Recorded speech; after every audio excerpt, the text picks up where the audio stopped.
대한항공이 새로운 사업에 도전한다고 발표했어요. UAM, 즉 도심항공 모빌리티 사업인데 미래의 교통 혼잡을 해결할 방안으로 꼽히면서 꿈의 이동수단으로 불리고 있거든요. 그런 만큼 시장의 규모가 2040년에 무려 약 1조 5천억 달러, 하나로 1650조 원에 달할 것으로 예상되고 있어요. 우리나라에서는 이미 현대자동차와 하나가 생태계를 구축하고 있습니다. 하늘을 배경으로 시작됐고 성장하고 있는 도심항공 모빌리티. 대한항공은 과연 이곳에서 어떤 미래를 보고 있을까요? 일단 대한항공이 처한 현재 상황부터 살펴볼 건데 대한항공 하면 땅콩 해양을 떠올리는 분들도 꽤 많을 거예요.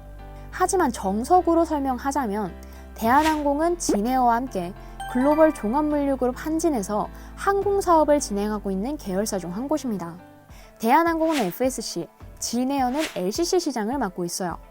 그런 만큼 항공운송사업, 쉽게 말해서 여객사업과 화물사업으로 대부분의 돈을 벌고 있는데 특히 여객사업은 망하기가 힘들다는 고정관념 아닌 고정관념, 확신 아닌 확신을 가지고 있던 분야였어요.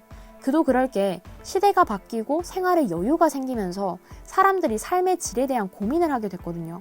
못 가본 곳 좀 가보고 싶은데 자연스럽게 해외여행을 떠나기 시작합니다. 2013년까지 1,500만 명도 안 됐던 해외 출국자 수가 5년 만에 3천만 명까지 증가해요. 당연히 대한항공의 실적도 빠르게 성장하는데 여객사업 실적이 크게 증가하면서 2018년 당시에 최대 매출을 달성했죠. 국제유가 상승 때문에 영업이익은 좋지 못했지만 어쨌든 지금 주목할 점은 이게 아니라 앞서 말했던 해외여행객 수 증가가 LCC까지 키우는 계기가 됐다는 거예요. 중국과 일본, 동남아시아 여행지가 인기를 끌고 단거리 해외여행을 즐기는 사람들이 늘면서 사람들이 국적 대형항공사가 아니라 저비용 항공사를 이용하기 시작해요. 10시간씩 비행하는 것도 아닌데 표값 줄여서 더 놀고 더 좋은 숙소 잡을래? 라고 생각하는 사람들이 생겨난 거죠. 국내선을 넘어서 수익성이 높은 중단거리 국제선 점유율까지 LCC에게 위협당하기 시작해요. 기본적으로 항공시장에서 LCC 점유율이 국내선과 국제선 모두에서 30%를 넘는 경우가 많지 않아요. 영국과 독일 정도. 그런데 우리나라는 이미 2019년 초에 LCC의 국제선 점유율이 30%가 넘었어요. 국내선은 이미 절반 이상을 먹힌 상태였죠. 물론 LCC도 여러 국제 문제에 몸살을 앓기도 했는데 여기에 관련된 이야기는 기업 분석 리포트 진에어 편에서 확인할 수 있으니까 기억해주세요. 어쨌든 대한항공이 LCC와 한창 승객을 뺏고 뺏기는 시간을 보내는데 코로나19가 발생해요. 항공업계가 말도 못할 고통에 빠져요.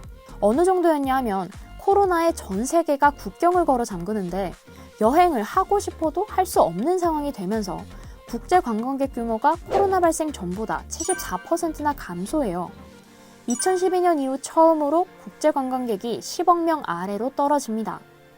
이게 얼마나 심각한 변화인지 감이 잘 안 잡히는 분들을 위해서 덧붙이면 감소폭만 글로벌 경제위기 때 40배였어요. 여행객이 줄었으니 당연히 항공사 이용객 수도 줄었겠죠. 2019년보다 전 세계 정기항공편의 여객 수는 65%, 공급 좌석은 50%가 감소해요. 노선별로는 국제선의 공급 좌석과 여객 수에서는 각각 66%와 74%, 국내선에서는 38%와 50%가 줄어요. 물론 올해는 코로나19 백신 접종으로 지난해 1분기와 비교해서 공급 좌석은 최대 90%, 여객 수는 최대 80%까지 회복될 가능성이 있다고 해요. 거기다 일부 국가에서는 트래블 버블을 논의하고 있는데 트래블 버블은 방역이 우수한 국가끼리 여행객들의 여행을 자유롭게 허락해주는 상호 협약이에요. 실제로 호주와 뉴질랜드가 시행을 했었어요. 그런데 이마저도 다양한 변수로 예측이 불가능한 상황이 이어지고 있어서 항공업계 정상화를 마냥 기대할 수는 없는 상황이에요. 대한항공 망하는 거 아니야? 에이 설마. 설마가 사람 잡는데. 거의 10초에 한 번씩 희망과 불안을 오가고 있는데 대한항공의 올해 1분기 성적이 발표됐어요. 지난해 1분기에 비해 매출은 24%가 줄었지만 영업이익 흑자와 손실 감소에는 성공했습니다. 코로나19가 대한항공만 살라고 피해간 것도 아닌데 신기한 일이죠. 여기서 결정적인 역할을 한 게 화물 사업이었어요. 전 세계적으로 직콕 문화와 언택트 문화가 발생하면서 가구와 반도체 수요가 급증했어요. 동시에 방역 관련 소재의 수출입 물량도 집중됐는데 이 기회를 대한항공이 잡아요. 코로나19로 지난해 1분기 적자를 보자마자 대한항공이 사업 집중도를 여객 운송에서 화물 운송으로 옮겼거든요. 단순하게 화물 노선을 확대하는 것에서 끝난 게 아니라 보유 중이던 화물 전용기 외에도 대형 여객기 일부를 화물 운송이 가능한 항공기로 개조해서 투입해요. 여객 상황을 보고 와, 이거는 당분간 안 될 사업이야 싶었던 것 같아요. 물론 화물 운송에 사용됐던 모든 방법의 상황이 긍정적이었던 건 아니에요. 화물 운송은 화물 전용기와 개조 화물기, 그리고 벨리카고 방식으로 이루어져요. 이 중에서도 벨리카고는 여객기 하부 물량칸을 활용해서 화물을 싣고 나르는 방식을 말하는데, 여객 수요 감소로 여객기 공급이 줄면서 벨리카고 운송이 어려워질 수밖에 없었어요. 하지만 대한항공은 화물기 가동률을 높이거나 좌석을 떼고 화물을 실은 여객기를 투입하면서 문제를 해결해요. 결과적으로 올해 1분기 화물 사업 매출은 지난해 같은 기간보다 2배 이상 증가할 수 있었죠. 여기에 더해서 항공 화물운임까지 오르면서 LCC는 울지만 대한항공은 웃는 기묘한 일이 계속 이어질 예정인데, 현재 글로벌 경기 회복에 대한 기대로 물동량이 폭발하고 있어요. 단순 항공화물 외에 해운 공급으로도 감당하기 어려운 화물들이 항공으로 몰리고 있습니다. 실제로 최근 수혜주나 봉쇄 사태로 긴급 화물들이 항공 운송으로 몰리면서 대한항공은 운유 중이던 대형 여객기를 벨리카고 형태로 투입하기도 했죠. 이런 상황이 이어지다 보니까 감소할 줄 알았던 항공 화물 운임이 오르게 되는데, 지난해만 해도 TAC가 1kg당 3.14달러였어요. 그런데 올해 1분기에는 1kg당 평균 6.11달러까지 올라요. 지난달만 놓고 보면 8.48달러까지 치솟았는데, 지난해 4월보다 49% 높은 동시에 최고가였던 7.73달러를 거뜬하게 넘었죠. 항공 화물운임의 고공행진이 이어지고 있어요.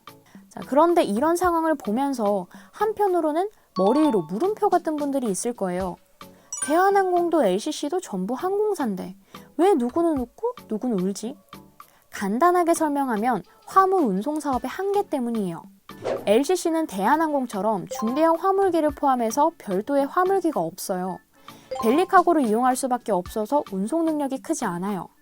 물론 소형 화물기를 보유하고 있는 경우도 있지만 대형 항공사보다 톤당 수익이 낮고 장거리 노선 운행이 어려워서 화물 운송으로 수익을 확보하기가 힘들어요. 반대로 대한항공은 화물 운송 경쟁력을 보유하고 있기 때문에 화물 부문 매출을 2019년보다 65% 이상 늘릴 수 있었어요. 덕분에 올해 1분기만이 아니라 지난해에도 여객 매출 감소로 어려운 상황을 보내기는 했지만 영업 흑자를 내면서 위기를 넘길 수 있었습니다.